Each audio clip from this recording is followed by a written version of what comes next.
Hi అండి. అందరికీ నమస్కారం. వెల్కమ్ టు రోజుకో రుచి. ఈరోజు మనం చేయబోయే రెసిపీ గోంగూర రొయ్యలు. దీనికోసం మీడియం సైజ్ రొయ్యల్ని తీసుకొని సాల్ట్, పసుపు, నిమ్మకాయ వేసి బాగా శుభ్రం చేసుకోవాలి.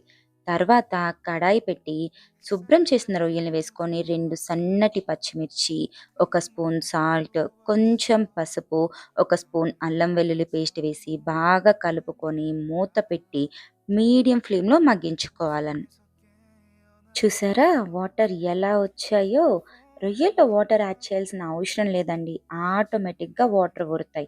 వచ్చిన వాటర్‌తోనే మంచిగా ఉడికించుకోవాలి నీరు మొత్తం పోయేదాకా. అప్పుడే ముక్కకి ఉప్పు, కారం బాగా పడుతుంది. ఇప్పుడు 2 పిడికెల గోంగూర తీసుకొని శుభ్రం చేసుకొని పక్కన పెట్టుకోవాలి. 3 చిన్న సైజ్ టమాటో, 10 మిర్చి, 10 వెల్లుల్లి సన్నగా తరుక్కొని పక్కన పెట్టుకొని, కడాయి పెట్టి ఆయిల్ వేసి, వెల్లుల్లి వేగినాక పచ్చిమిర్చి వేసి వేపుకోవాలి. తర్వాత టమాటా వేసుకొని ఒక్కసారి కలుపుకొని, శుభ్రం చేసిన గోంగూరను వేసుకొని, ఒక టీ గ్లాస్ వాటర్ వేసి, మీడియం ఫ్లేమ్‌లో మూత పెట్టుకొని మగ్గించుకోవాలి. మూత తీసి మధ్య మధ్యలో కలుపుకోండి. లేదంటే అడుగంటేస్తుంది. నాకైతే సరిగ్గా 15 నిమిషాలు పట్టిందండి గోంగూర మొత్తం మగ్గడానికి. చివరిగా కొంచెం కొత్తిమీర, సాల్ట్, పసుపు వేసి మెత్తగా వెనుపుకోవాలి. మీరు కావాలంటే మిక్సీ కూడా వాడుకోవచ్చండి. మా అమ్మ అయితే మిక్సీ అస్సలు వేయనీయదు. ఎంతైనా వెనుపుకుంటే వచ్చే టేస్టే వేరు కదండీ! అదే కడాయిలో కొంచెం ఆయిల్, కొంచెం నెయ్యి వేసి వేడయ్యాక 5 లవంగం, చిన్న సైజు చెక్క, ఒక చిన్ని ఆనియన్ వేసుకొని కొంచెం కలర్ చేంజ్ అయ్యాక అల్లం వెల్లుల్లి పేస్ట్ వేసి పచ్చి వాసన పోయేదాకా కలుపుకోవాలి.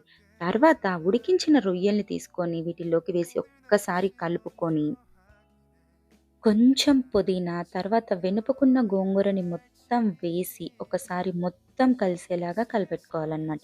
ఇప్పుడు మీ టేస్ట్‌కి తగినట్టుగా ఉప్పు, కారం, కొంచెం గరం మసాలా, అలాగే ఒక టీ గ్లాస్ వాటర్ వేసి మొత్తం కలుపుకోవాలి. ఎక్కువ వాటర్ వేయకండి, మరీ నీళ్ళ నీళ్ళగా అయిపోతుంది. చూస్తున్నారుగా ఈ మాత్రం కన్సిస్టెన్సీ వస్తే సరిపోతుందండి. అప్పుడు రొయ్య ముక్కల్లోకి గోంగూర పులుపు, మసాలాలు అన్నీ వెళ్ళి ముక్క చాలా మెత్తగా ఉంటుంది. మధ్య మధ్యలో కలబెట్టుకుంటూ ఉండండి లేకపోతే అడుగంటేస్తుంది.